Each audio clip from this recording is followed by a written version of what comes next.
Well, look at here. It's Ron Sexsmith. It's our semi-annual, every other year get together with Ron. Uh, and nice to see you again. Nice to we're upright and breathing. I look forward to it every time. When I saw your name on the itinerary, there was, oh my God, yeah, because you were one of the very first Zooms that I did too, when all that was going on. Um, so, which seems, I mean, is one of the things that came out of the pandemic, I guess. But no, I was really excited to talk to you again. So, Thank you, Ron. By the way, I don't have the damn book. I meant to go get it upstairs. yeah, I've started the Richard Manuel book, okay, and I know that you have that Richard Manuel bench close to you. Uh, yes. I think when I pick up the book, I think of you. I think of Richard, and then I think of you. Who wrote the book? I don't. I'm sorry Okay, for a second. I yeah, can't help you there. but But but you it's pretty. started. It's pretty grand, man. Okay, yeah, wow. Yeah, I have to look for that. I mean, he was such a fascinating individual and such a soulful singer. And yeah, I still like to sit on his bench sometimes and look out at the river and ruminate, on everything. Yeah. You see any direct connection between you and Richard, maybe as a musician or as a singer or as a songwriter? I think I definitely feel a connection. He's the one I felt the biggest connection to in that band. Yeah, Just the soul, the hurt in his voice, and great, fantastic musician. I mean, I don't think I'm in that league, really. I mean, I do what I do, and I love, uh, I just love their whole story, with Rick and kind of a bunch of hosers in a band with one guy from Arkansas, but really playing just like they turned so many people on the band that George Harrison loved them and Eric Clapton, everyone was getting all psychedelic, and then the band comes along and they bring it back down to the ground. totally. Changed Clapton's complete, blew his mind. Yeah, and they just all started dressing differently. I mean, it was amazing. And I met all of them too, except Richard. I met Rick, and I met Levon and Garth, and I met Robbie a couple times too. But Richard was the one that they always say, for most bands they'll have that one character who's kind of like the soul of the band, and I think he really was. And maybe Ringo for the Beatles was kind of like the right. They were all geniuses, but Ringo was kind of the one, sort of the lovable one, and I think Richard, people really felt for him because you could just hear it all in the tracks, of his songs, just the whatever he was. I mean, just he just felt the music so deeply. I guess probably his heroes would have been people like Ray Charles and stuff like that. He sang like Ray Charles. That was Yeah. the meaning of Y- all his phrasing. Yeah. And he was doing it in a way that wasn't like, oh, there's some white guy trying to sound like Ray. You know what I mean? It was very deep and very authentic. That's And it's just, yeah. And I love how they would divvy up the vocals, where Levon would sing a verse and then Rick would. It just was. I can't really think of anyone else that ever did that, except for maybe Sly and the Family Stone or something like that. But yeah, it's sad to think they're all gone now. It's just crazy. I can't believe it. I know. Garth's gone. Yeah. And by the way, before I move on, how many times have you revisited the idea of being a band like Ron Sexsmith and the Park Bench? Well, I had bands, as a teenager and stuff, but pretty much when I moved to Toronto, I was kind of a solo artist with a Yeah, backup band. I have a great band that I can almost never afford to take with me on the road. But I know when we're coming out west, I'll have my band with me, and I'm so excited. It's just less lonely to be on stage. I can play solo as good as anyone, but the band is just a whole new level for me. You get the harmonies, and you get it's just strength in numbers, I guess. So yeah, I'm excited about that. I didn't get a hold of you on this incredible Zoom to talk about the band, but Yeah. and the rest of them because you have a new album. I think we better spend a little bit of time. Oh, we can talk about anything. Thanks. Okay. uh, so, Hangover Terrace comes out August 29th yesterday. It's your 18th, if I'm keeping Yes. track. Yeah. That's ridiculous. Uh, the last was, of course, we talked on Vivian Line Yeah. 2023. Tell me quickly about the Hughes Room gig that you did January 31st with the Gordon Lightfoot songs. Yeah, well, Gord's one of my biggest heroes. I always felt my music, my sound is a kind of a cross between on the stuff like Ray Davies was doing in the Kinks and the Canadian folk music, that Gord did. When I got into Gord, I was in my 20s. I mean, I was always aware of him, but I just all of a sudden everything he did really hit me, where I just sort of took it for granted, I guess, before. And when I got into Gord in a big way, I just completely gave myself over. Saw some every year at Massey Hall. And unlike a lot of people who are Gord fans, I love his later music. I love the East of Midnight and Waiting for You and the records that nobody talks about. And I knew that they had a big show at Massey Hall with Gordon. I was really upset not to be excluded from that. And because I knew that there was going to be nobody on the bill that was going to play a song that was older than 1975 or something, right? And I know for a fact that Gord's favorite album was East of Midnight, Yeah. which is a sort of funny album because it's very 80s sounding. The production's dated, but the songs are good. And so when I didn't get to do that, I think it was Kathleen Edwards who said, "Why don't you just go do your own Lightfoot tribute?" And so I did. I called up, or we called up Hughes Room, which is I'd never been there before. It's the new Hughes Room. How I remember. It's fantastic, and I have an amazing memory for lyrics. So I did 25 songs of Gord songs, 10 in the first set, 10 in the second, then the encore stuff. And but it's a theatrical show. Like I have anecdotes almost about every song. There's some humorous moments, and and it was so I did 3 nights. We sold out 3 nights. And it was such a pleasure for me to get to do these songs and turn people on to stuff by Lightfoot that maybe they hadn't heard. But Uh, also, did you get to make your point? I think so. I got so many nice messages from Gord's wife wrote me, and Rick Haynes came to one of the shows, the Gord's bass player, Yeah. and Barry sent me a nice message, and I just really felt the love, and I think ultimately I'm glad I did that.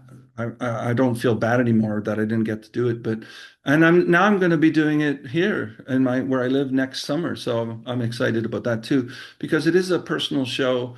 In my dreams, I think it would be nice if I could do a whole run of Sexsmith Sings Lightfoot, like like I can't do it now because I have a new album to promote, but I'd like to do that in the future. Yeah. Well, I'll be waiting with open arms for that one. Ron Sexsmith is with us. His 18th album, Hangover Terrace, just came out yesterday, August 29. And yes, there are dates, and I'll give you the date. But just know that October 31st is a festival place at Sherwood Park, and November the 1st, a Grand in Calgary, then coming for a grand tour up Vancouver Island. Thank you for That's right. doing that. So the last couple of albums were quote unquote rural, so to speak, but home. What's this one? This is different. This has a different edge to it. Yeah, I think it's just that being knocked around a bit the last few years with the pandemic and all the craziness that's going on in the world and having some falling outs with people and stuff like that. I think this record is less sort of about contentment, or the last few albums were very much about our new situation. We're not in the country, but we're surrounded by the country. We're in a small town. But I just think the last bunch of years have been hard on a lot of people. Yeah. Uh, and it kind of makes you wonder why did that happen? Why did we have to go through that? Or did we have to go through that? And I think the songs, not every song, but quite a few on this album, I think is coming from a place of the title hangover, this sort of collective hangover of that whole period in the Trump era and all that stuff, right? So it feels a little more hurt, I think, or more wounded than some of my previous albums, which was a new thing for me. I don't generally write from that place, and it was cathartic for me, and it was also we've started playing some of these songs live, and I think people really get them. They understand what I'm singing about. So, Well, I always have this very strong feeling that music can heal. yeah, It's asking a lot of music. It's asking a lot of the I performer. think music, when it doesn't have to heal, but when it's good, it can do that. It can do a Yes. number of When it things. strikes home, yes. Yeah. Yeah. By the way, let me just talk about this first single because I loved it. I just don't lose sight. It's such a perfect opener. Thank you. I thought so when I wrote it that I kind of knew right away what the first song was going to be, because it is sort of inviting kind of.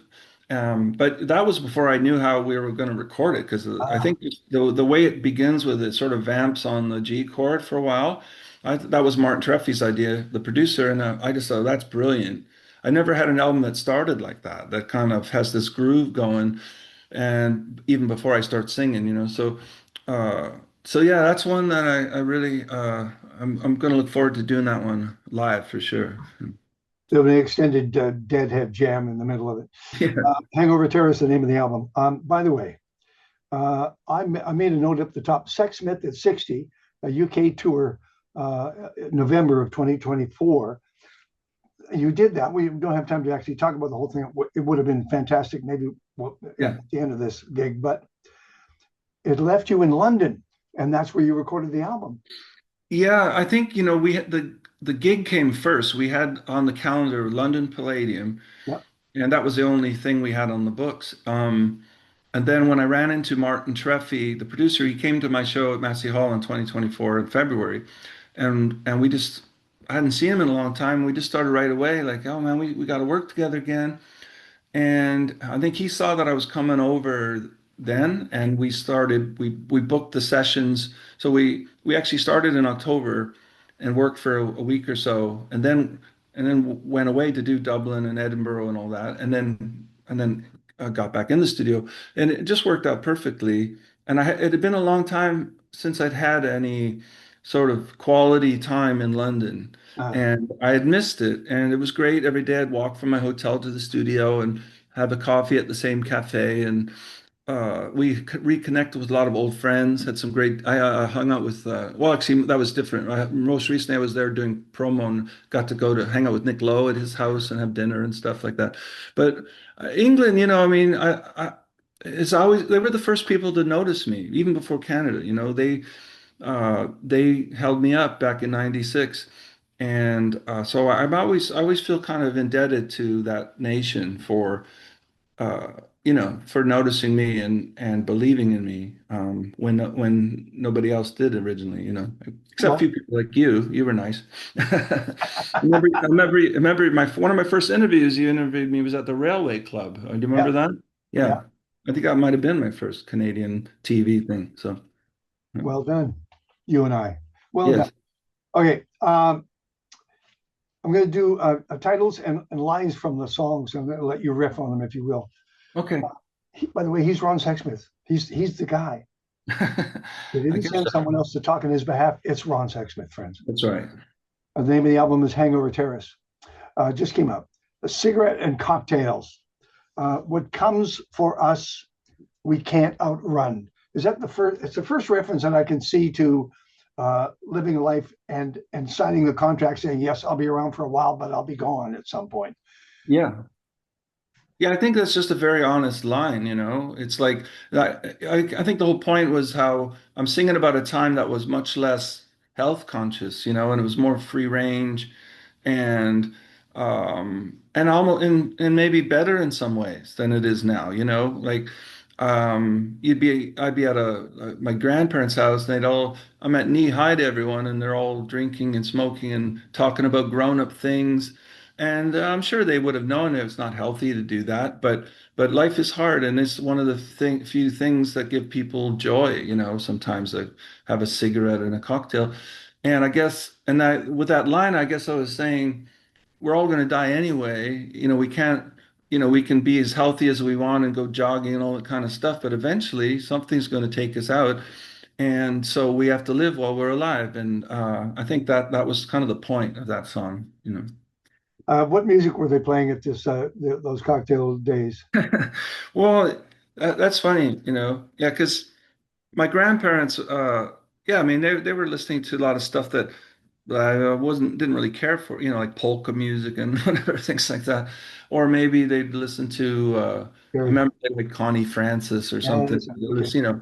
and who she just passed away recently, and Glenn Campbell. I mean, I was so interested in music that I remember that like Don Ho, Tiny Bubbles used to play that Yeah. all the time. Anyway, but there was always music playing, and even the TV shows we watched would be like The Pig and Whistle, Don Messer's Jubilee, or we'd watch Hee Haw, But and I also just also loved it. I remember reading about you where you were getting your hands on 45s and you were Yeah, playing A and B sides and it didn't matter what was on, you were just listening.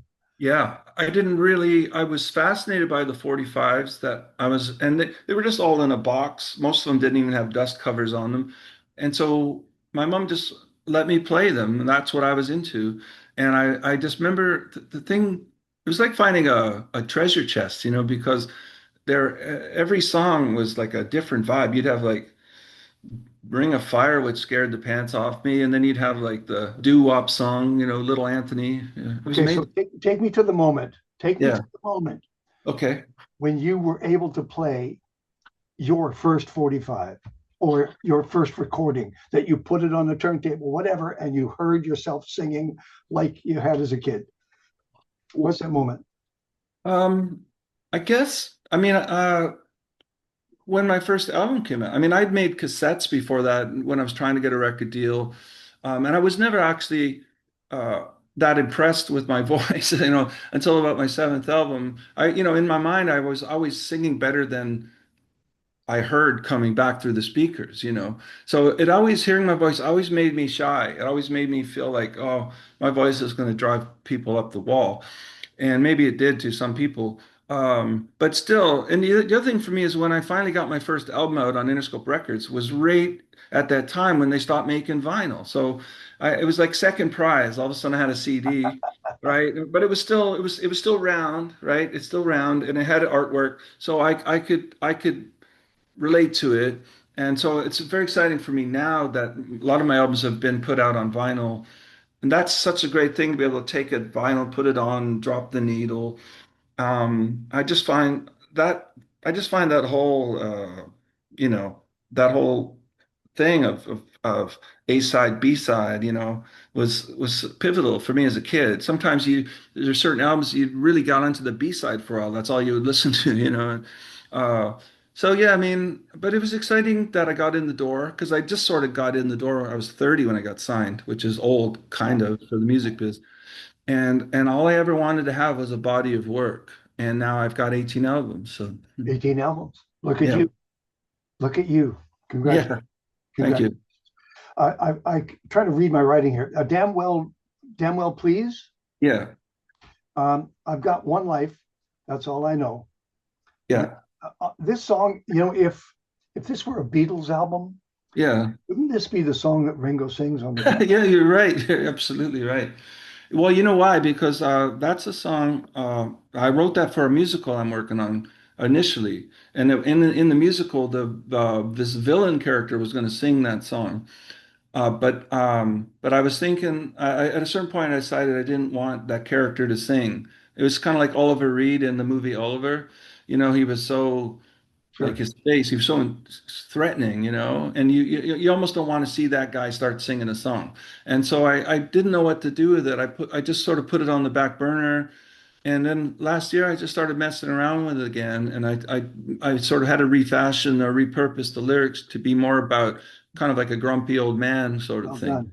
Well Yeah. done. I gave it 2 stars, which is high ranking here. Okay. Um, Easy for you to say. I wear my heart on my sleeve. Where's your heart at? Again, Yeah. questions of yourself. Yeah, I mean that one. I think that was broadly directed at some. I think I mentioned earlier. I've had some falling outs, and Yeah. and sometimes I would wonder, well, who are my real friends, and I think that song. I didn't expect to write a song like that. It's probably my favorite on the album, but it is. Um, I guess, I find that there's a lot of sort of virtue signaling going on out there, Okay. and people, they're pretending to be something they're not, and I don't know. I had a few people in mind when I wrote it, and but it's kind of like Positively 4th Street by Bob Dylan. I'll never tell, you know. Bob, you know, I don't know who you're singing to in that song, but it's I think everyone can relate to that feeling. They have people in their lives that they feel have turned their back on them, or they feel so somehow hurt by or cheated by, you know. All right, I'm going to do a conspiracy theory here. I think I drew a line between Camelot Towers, Okay. No Trace of Beauty, and certainly No Knight in Shining Armor, to House of Love. In the music of love, in a house of love, everybody's welcome and everyone's enough. Is there any connection between Camelot and House of Love? Well, the way you say it, I think maybe there is. I mean, Camelot Towers was about. I had a particular apartment building in mind that I remember they built it when I was a kid, and now whenever I go home, it's still there, but it looks like a real eyesore. You know, it's kind of all, and it's a sort of. And I grew up in low income or government housing, but it was on, you know, on a street where all the houses look the same, but it was nice.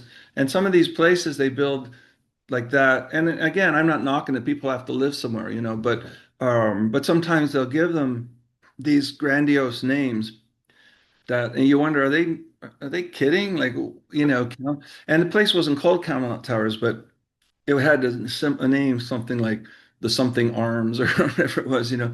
And so, and House of Love was mostly, I wrote that for some, we have some really good friends here in town, and I just love going to their place because it just feels very welcoming. It's not fussy. The kids are running around, the dogs, you know, there's music in the house. And those are always my favorite kind of places growing up. Because some places, you know, are uptight. They got plastic on the sofa, you can't sit on it and all that. So Some places are a house, some places are a home. yeah, exactly. And that's what it's about. Now, why did I write Rose Tour? Living in Rosetown Tour. Yeah. Okay. Um, yeah. That's a kind of a deceptive song because it's very poppy, but lyrically it's very, you know, dealing with. I think you know you can't get to this age without having some regrets and have made mistakes and this and that. So I think that's what that song's about, and just saying how I'm at a different place now, and you had to go through all of that to get to here, and so that's one that's near and dear to my heart. That song. Angel on My Shoulder. Sorry about the shopping list here, but No. it'll help me. Well, Uh, that was the last song I wrote for this album, and uh, I just felt it's. all right. I have songs that are in that vein on other albums. These kind of gentle, plucked songs, you know, like "Speak with the Angel" or whatever. But that song is just a very vulnerable song. Again, I think, which it works with "Easy for You to Say," almost like a companion piece to that one. It's coming from the same wound, I guess. And originally, I thought I'd probably end the album with that one, but then I've done that before, so I put it up a little further. But no, I'm really proud of that song. Yeah, it's very vulnerable, very honest. That song. I was looking at my notes for When Will the Morning Come? The door to my love is open wide to let the healing in. Let healing in. So there you go. We've Yeah, touched on something we touched previously. yeah, and that's we have some good friends who had lost a loved one, and I wrote that song around that time. Um, Just and I couldn't tell them though, you know, because it's always hard to know what to say when someone dies, you know, and so I just wrote the song and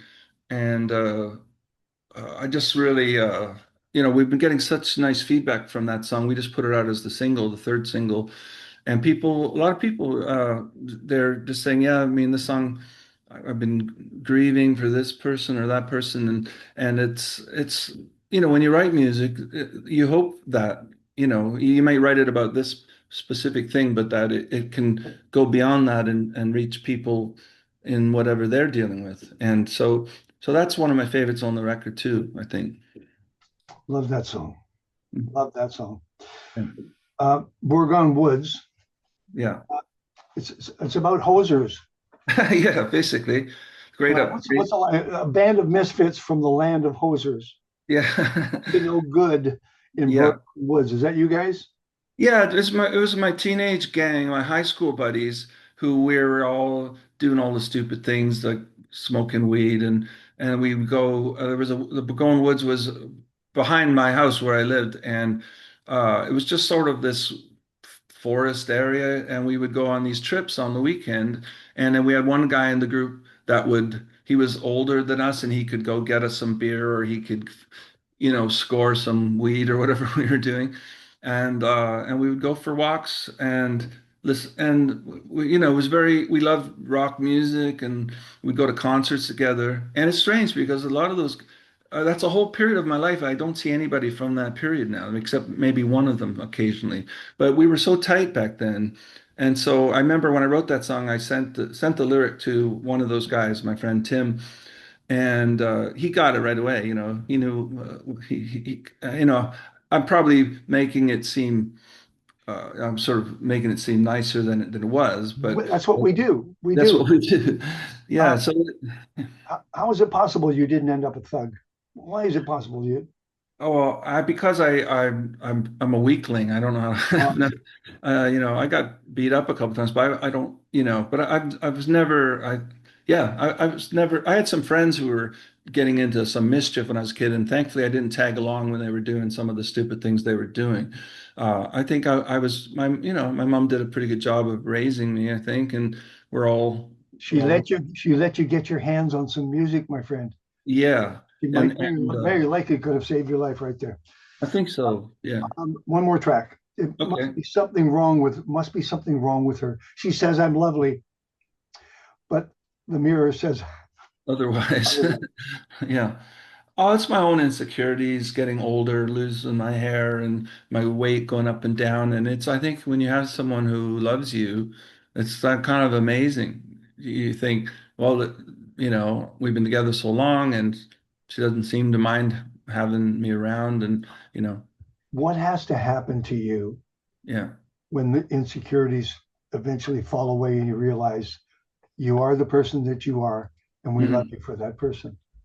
Well, that's what you hope for. That you just hope that yeah, I know. I feel love from so many people, but I just feel, but still, there's, you're, it's the ravages of time, I mean, I've been around. I remember, I'd look back when I was in my 30s, I looked like I was in my 20s, and it's all vanity and stuff. But at a certain point, all that stuff, it just becomes ridiculous to even worry about it because it's like the other line, what comes for us we cannot run, so that you cannot run this. Yeah. And you just have to try it at whatever point you are in your life to be okay with it, to look in the mirror and go, okay, this is what I look like now, and this is what I'm writing about. And yeah, I mean it's all an amazing ride, There, life. there is And that point between insecurity and being a performer, actually yeah, going out on stage and singing about your insecurities. It's yeah. just, it's hard to wrap my brain around it. Yeah, what other job can you do that, right? You can, Yeah. you be totally naked and just write something, but people in the audience are feeling the same way, And Like, can it heal you by doing this yeah, exercise? I hope so. I feel it does. Whatever I'm feeling, if I'm sad or if I'm writing, like easier for you to say or something, the minute you put it down on paper, or put set Yeah. music to it, you feel better almost instantly because it was something that was nagging at you, and now I have a song, and I know that once I put it out there, once I'm on stage singing it, that there'll be people in the audience who get it and know what I'm singing about, and yeah, So to come full circle, yeah. do you think Gord Lightfoot went through these same insecurities? Oh, without a doubt. I mean, I didn't know Gord well. I always was so honored whenever I got a chance to be in his presence, and I never missed him at Massey Hall. But you could tell it was in his face, written on his face. He went through, I mean, he had a period that he liked to call his good, bad, and ugly period, when I think he was a well-known drinker and carrying on and all that stuff. And in the documentary, I don't know if you've seen the documentary about Gord. At the end of the film, he looks straight into the camera and he says, I've caused many women emotional trauma. And he says it twice. Yeah. And you could tell it was something that he really felt bad about, or he really Regretted. wanted. yeah, regret it. But, when you're living at the time, and also when you just don't, you're just living it. You don't sometimes realize you're hurting people. And so I think with Gord, that was in it. Most of my favorite Gord songs, in fact, are the ones where he's wrestling with demons. He's singing about that kind of stuff, Yeah. like now and then, and whatever he was into. And that's what made him authentic. It was, he wasn't phoning it in. And some of his later albums that people don't know, like "Waiting for You" is my favorite Lightfoot album. If you ever get a chance to listen to that record, it's the lyrics. You could tell he's putting it all on the table, like what he's experienced, and it's a very I mean, the production is a bit weird. It's the '90s, but it's a really great album, and I always look to him for being emotionally honest in music. Thank you for that. Yeah, I'm back to my tour dates here for a second. I just want to remind people that you're coming our way. October yeah, the 31st, Festival Place at Sherwood Park. November the 1st, the Grand in Calgary. November 4th, the Mary Winspear at Sydney. November the 5th, Parksville. yeah, And November the 7th, the Hollywood Theater in Vancouver. By the way, I did see a note from your Instagram page. You were talking about you started in New York at City Winery, I think it is, which is a yeah. great kicking off. Um, Someone disappointed that you didn't cancel all of your American shows. Oh, wow. Why? I didn't see As it. elbows up, Canadian. Oh, oh, yeah. Well, I tried to actually be honest with you. I tried to back out of it because mostly out of fear, because, I was worried, about being detained or something. But the thing is, I have a permit that expires in December, and it was a situation of use it or lose it. And there's so many nice people in America that were looking forward to seeing me play, and I just felt that it's not a time to be shrinking or cowering, the time to go down there, bring my gift or, to these people. And maybe I'll never go back there, but I did think about that. I did worry that people might be like, why didn't you cancel, the shows? But I don't know. I just feel I have the new album. The label wants me to go there. There's people excited about me coming there. Hey Ron, And which of these songs comes closest to reflecting that thought process? um, well, maybe it's been a while. That's one. It's just about because I haven't been there since, well, when we were there. Actually, no, I was there in 2023. And I remember even then dreading going down there. But everyone was so great. A lot of the shows were sold out. And there's a line in that song that goes, "No one can ever say how many heartbeats still remain." So I think if I didn't go, I would regret it. But I get I think the one good thing that Trump did is brought Canada together, you know, Yeah, uh, exactly. and because it was getting pretty divided, and maybe it still is, but and I'm very patriotic about Oh, I Canada. was going to Everywhere say, I I was go. going to say, how are you feeling about your country now? And I love it. I love my country. And also, I mean, I've been seeing like the weather station touring down there and other people. So people are going and they're coming back and saying, yeah, that was great. And so I just hope it's a good experience. And I hope I don't want to offend anyone by going down there. And I'm touring Canada right after that. So, uh, but you can't please everyone. Thank you. Um, Yeah. Here's a couple of I have two questions. We'll let you go. Okay. I'm going to say goodbye, and then I'm going to ask you a question off the record. We'll use it if you want. If you don't, we don't. It goes like this. I'll keep plugging these. I'll play the tunes, of course. Thank you, Yeah. Ron. And come west. Let's see you out here. Appreciate it very much. Okay. Thank you for your music. Thank you for your life and your insecurities and your healing and your Yeah. 18 Thanks. words. Well, thanks, Terry. I always love chatting with you. So. Thank you.